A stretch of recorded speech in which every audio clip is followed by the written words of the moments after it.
This is your world, but through my eyes. This is Watt's world. Meanwhile, I'm halfway up the mountain. We're going to go down into the vortex and walk toward that bright light. This all sounds... I know. It does, doesn't it? I do it all the time. Really? This is the only way to experience the city of Telos. Can't you just dig a hole? Well, we had some people who tried to do that several years ago, but that didn't work. Right. Yeah.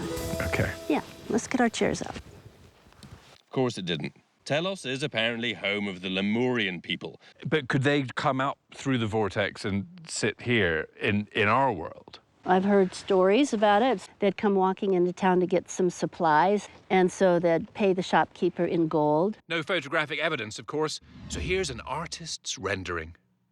I'm going in. Ashlyn charges $250 for her services, by the way.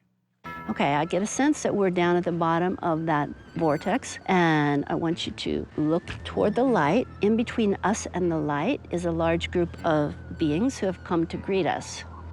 I'm in Telos, still in Telos, still in Telos, and I'm back in the room. I'm complete. All right. And what happened? And there was a bit of bustling, and the spirit guide guy came up. His name was Harlan. He kept on getting his like weird spirit head going into like a funny shape and like wrapping around my head, and I kept telling him to stop it, but he thought it was very funny, so he did it a few times. Harlan, huh? Well? Do you know him? No. I've out-weirded a weirdo. I think I just let my imagination run wild, and then my imagination goes wherever. In your head, you can just create anything. Yes, you can, but we weren't creating it. We were allowing it to show itself to us. That's different. Right. I mean, but why is it this mountain and not a mountain in New Jersey? Is it just because it looks a bit odd and it sticks out? No, it's because magic happens here. I'm a channel, right? For Saint Germain. He told me earlier today that he would love to answer that question.